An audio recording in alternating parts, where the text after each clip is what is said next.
तो काय की विनय बोले ना, काय की विनय बहुत गलत हो जाएगा। आप नहीं कहते काय की बात है, काय का काम है, ऐसी बात में मत कहते काय की विनय, काय की विनय। आप नमस्कार कर रहे हैं तो गवासन से बैठकर नमस्कार करें। कोई बात नहीं, किसी को शारीरिक प्रॉब्लम है उनकी बात छोड़ दें आप, परंतु हमने देखा जिन्हें शारीरिक बाधा है उनके साथ साथ सब लोग खड़े होके ही नमस्कार करके आपने देखा होगा कहीं जब आप टूरिस्ट प्लेस पर जाते हैं तो या कहीं तीर्थ क्षेत्रों में जाए, पानी पीने की व्यवस्था आजकल कैसी होती है? एक लेडी का स्टैचू बना रहता है ना, और आप हो उस लेडीज के हाथ में खड़ा रहता, उसमें से पानी कैसा मैं कहीं नहीं याद। तो जब तीर्थ क्षेत्र पर जाते हैं तो दिख तो जाता है, परंतु पानी कब आ है? जब आप पैर का वजन बढ़ा है तो उसमें से पानी आना चालू हो जाता है। तो जब आप वहां सेंटर में पहुंचे तो पानी आया। ठीक इसी प्रकार जब कायिक विनय पूर्वक गवासन नमस्कार होगा तो पुण्य पानी जरूर आएगा, पर आप झुकना नहीं चाहिए। परंतु याद रखो कायिक विनय बहुत आवश्यक है, नहीं तो आपकी विनय अधूरी है। तो मंदिर जी में प्रवेश करें, जब मस्तक झुका के प्रवेश करें, जब निकले तो पृष्ठ भाग मूर्ति की तरफ ना हो, पीठ वाला हिस्सा, ये भी विनय है। ये सब कायिक विनय आता है। हाथ जोड़ना है तो यूं हाथ मत करें, यूं ना करें, ऐसा करें। ये सब कायिक विनय में आता है। और कायिक विनय नहीं होती है ड्रिल करते समय, पीटी करते समय जाना पड़ता नहीं, पहले चालू होती है। ऐसा ही कायिक विनय अटेंशन की स्थिति है। पहले हम आप अपने आप को फिजिकली उस वर्ग में, उस क्रिया में जोड़ने का प्रयास करें। और जब कायिक विनय होगी तो निश्चित है जब आप किसी से ऐसे हाथ जोड़ते तो गाली देते क्या? ऐसा हाथ जोड़ के गाली देते? जब गाली देते कैसा रहता है आपको मालूम है। और जब किसी को विनय करते ऐसे हाथ करते हैं तो आप हाथ जोड़ के देखो, गाली मुंह से निकलेगी नहीं। मतलब कायिक विनय हमारे वचन को कंट्रोल करता है। जब कायिक विनय रहेगी तो उसे कटु शब्द नहीं निकलेंगे। आप हमें प्लीज मेरे को ज्यादा परेशान मत करें, है ना? ये ना जब आप हाथ जोड़ के प्लीज कितना अच्छा शब्द उपयोग करें, और जब कायिक विनय क्या समझ रखा है, देखिए लेकिन बदली यदि तो काय के द्वारा वाणी वचन स्वमेव नियंत्रित हो जाता है। तो वाचनिक विनय भगवान की जब पूजन करें अति ऊंचे स्वर में ना करें, बाजू वाले को परेशानी हो इतने धीमे स्वर में ना करें। आप पढ़ते हैं सम्यक ज्ञान के 8 अंग में, पूजन जिस छंद में लिखी गई है उसी छंद में पढ़ना चाहिए, उसी लय में पढ़ना चाहिए। क्या है? वचन है। मान लीजिए नव देवताओं की इतना जो भक्ति चाहिए जागरे, ये इसका छंद नहीं है। जो जिस छंद में लिखा उसका है वाचनिक विनय। भगवान की पूजन मधुर वाणी में करे, भाषा में ओझ भी हो, लालित भी हो, इस अच्छे तरीके से पूजन बोले कि दूसरा व्यक्ति भी अगर घर जाकर पूजन करने बैठ जाए। इसका पूजन में भी विनय, साधु का विनय, और स्वाध्याय करने में भी। स्वाध्याय करने से सीख रहे हैं, ऐसा लग रहा लड़ाई हो रही है, उनके मुंह में बुद्धू जाके तो ऐसे विनय से मध्यम स्वर से गाए, सबको सुनाइए, हमारी के पास बात तो करने मुंह के मुंह बोल रहे, समझ में से आपको क्या पड़ता है? जी क्या बोल रहे हैं? अजी फिर से बोलो।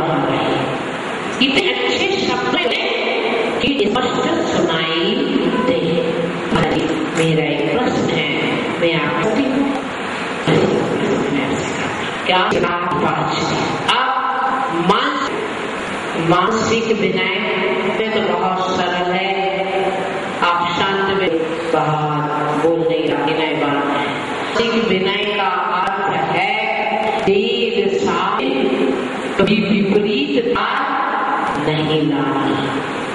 विपरीत जो भगवान ने कहा है, लोग भाई से कुछ विपरीत कह तो नहीं पाए, परंतु अंदर में तो लगता है बेकार की बातें हैं, अभिनय। और जो सुरेंद्र भगवान ने कहा है वह सच है, स्वीकार करता हूँ, वह है मानसिक विनय। तो इस प्रकार प्रत्यक्ष और परोक्ष मंदिर में नहीं है, फिर भी घर में बैठे हैं, एकदम से पार्श्वनाथ भगवान याद आ गए तो दोनों हाथ जो जुड़ जाते हैं उसका नाम परोक्ष विनय है। गुरु याद आ गया, कोई प्रसंग आए, प्रसंग में गुरु की याद आ गई, कोई चर्चा निकली और आप यूं हो गया, ये है परोक्ष विनय।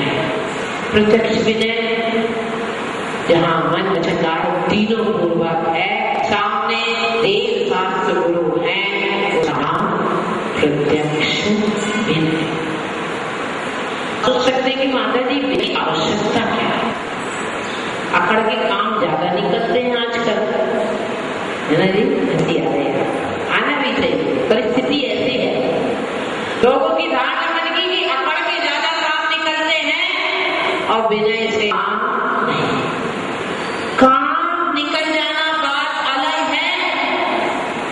विनय करते हैं अपनी परिणामों की विशुद्धि के लिए, पाप से बचने के लिए। विनय कोई स्टाइल नहीं है, कोई ऐसी कहने की प्लानिंग नहीं है कि जिससे हम काम सिद्ध करते हैं, बल्कि विनय वहां होती है जब आदमी को अपने आत्मिक गुणों की तरफ रुझान रहता है तो अनुराग होता है, और अनुराग के बाद विनय हो जाता है।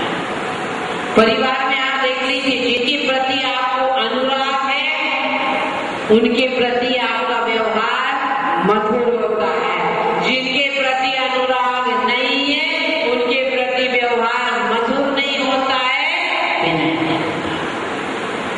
तो अपने काम तो नहीं करता है, परंतु राम नहीं बन सकता है। स्वीकार की है राम बनने के, राम बनने के लिए हमने लोग संतुष्ट करने के लिए विनय को स्वीकार नहीं किया। ये तो हो जाएगा, लोक व्यवहार तो सुधर जाएगा, लोक व्यवहार सुधर जाएगा, अकालिक समस्या हल हो जाएगा, परंतु आत्मा हित होने वाला नहीं है। और आत्मा के हित करने के लिए हमें आवश्यक है, जब आत्मा का हित करना है तो आत्मा के गुणों के प्रति अनुराग है और गुणों के धरी के प्रति हम विनय क्यों करते? आपसे हमारा कोई ब्लड कनेक्शन नहीं, हमारा कोई कास्ट कनेक्शन नहीं, हमारा कोई पहले का इंट्रोडक्शन नहीं, फिर क्या संबंध है कि हम मोक्ष मार्गी हैं और आप मोक्ष मार्ग के उपासक हैं, इच्छुक हैं, हमें भी कभी इसी मार्ग पर चलने का अवसर मिले, इसीलिए आप साधु की उपासना करते हैं। तो जब विनय है तो विपन्नता खत्म हो जाती है और संपन्नता आती है। अभी संपन्नता आने पर अंदर संपन्नता तो आने लगती है। विनय में सिर झुकाना नहीं पड़ा है, सिर झुक जाता है, झुकाना पड़ता है और झुक जाता है, दोनों में अंतर है नहीं, है नहीं। झुकना पड़ता है बाई प्रेशर, अनिच्छा से, भय से, परंतु झुक जाता है वो श्रद्धा से, समर्पण से। तो विनय संपन्नता कहती है कि सिर झुकवाना ना पड़ेगा चाहिए। देखा वृक्ष में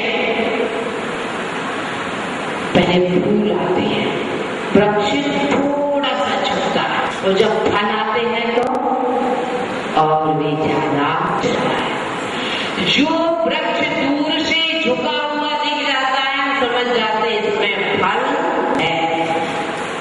इसी प्रकार जिस भव्य प्राणी में लोकोत्तर यात्रा का संकल्प होता है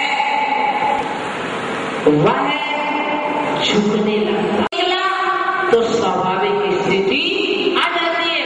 आप साड़ी पहनते हैं, साड़ी में आपने क्या किया, स्टॉल है ना, क्या बोलते हैं आप, कलर, हाँ जो भी। जब साड़ी धो के डाली बिल्कुल नरम थी, है ना, और साड़ी में जब स्टार्च किया तो क्या हो गया, खड़ी हो गई। और जब 2 दिन उपयोग कर लिया तो साड़ी तो अपने आप में नरम है, परंतु स्टार्च कर करके कड़ा बनाया गया। और पहले याद होगा आपको, पुलिस में कॉटन के कपड़े पहनते थे, अब तो सब पॉलिस्टर के पहनते हैं। तो उसके कपड़े में जो स्टार्च होता था वो और डार्क होता था। वो मालूम, वो गम का गोंद का स्टार्च होता है। आप लोग जो स्टार्च करते वो अरारोट का होता है, परंतु जो कॉटन का कपड़ा पुलिस पहले ड्रेस पहनती थी उसमें गम का स्टार्च रहता था कि 2 दिन पहनने के बाद भी मस्त ना पड़े। सोच रहे थे माता जी इतनी क्यों दे रहे हैं, बस मैं आपसे यही कह रही हूँ कि साड़ी का स्टार्च तो ठीक ठीक है, परंतु पुलिस की ड्रेस का स्टार्च मत करना। अनंतानुबंधी अहंकार मत करना। थोड़ा बहुत तो है ही रहेगा, साधु को भी है, आपको भी रहेगा, परंतु इतने कड़े मत हो जाना, इतने कड़े मत हो जाना, चाहे वो हठाग्रह से हो, पंथ व्यामोह से हो, तो चाहे अपनी बात को रखने के लिए हो, एडामेंट जिंदगी में नहीं होना चाहिए। एडामेंट वाला पर्सनल लाइफ में भी डेड हो जाता है, धार्मिक लाइफ में भी डेड हो जाता है, और खुद की जिंदगी बोझ लगने लगती है। तो समय मिला है, आपको जिज्ञासा दूसरी है रिजल्ट सुनने की, पर मैं आपको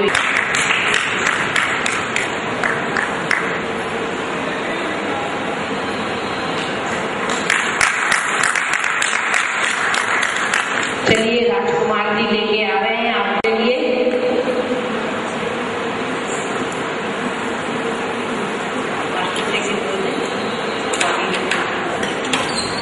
पूरा रिजल्ट सुनना है या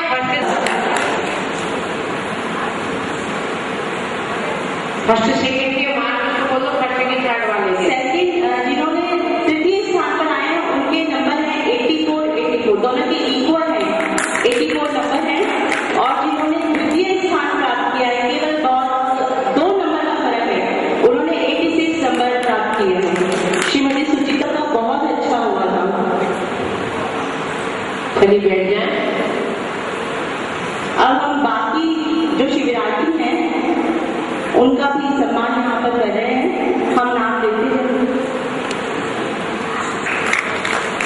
हम धर्मेंद्र कुमार पाटनी साहब से निवेदन करते हैं कि वो सभी को पुरस्कृत करें। आदरणीय जगदीश जी भाई साहब आप भी आगे आ जाए। बीना जी पाटनी, श्रीमती बीना जी पाटनी, श्रीमान अरुण कुमार जी जैन साहब, अरुण कुमार जी जैन साहब, श्रीमान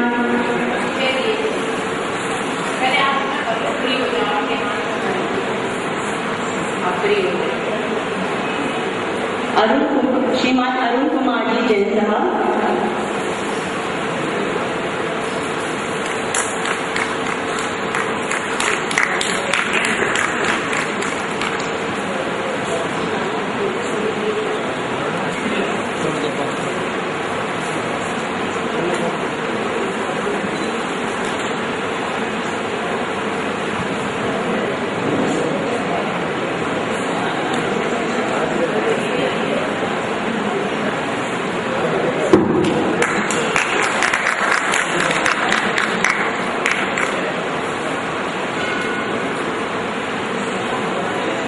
चलिए अब वापस हम वहीं पर आ जाते हैं। मोमेंटो विजन श्रीमान मधुमन मंदिर के सेक्रेटरी भी हैं, हम बहुत बहुत स्वागत करते हैं और धन्यवाद देते हैं आपको। श्रीमती कुसुम लता जी जैन,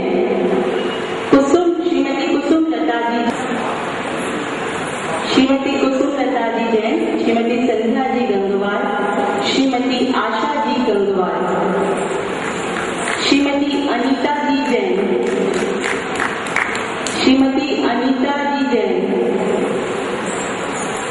श्रीमती शकुंतला जी जैन, अनीता जी जैन, श्रीमती शकुंतला जी जैन, श्रीमान टीकम चौकिया, श्री मुकेश जी छाबड़ा, श्रीमान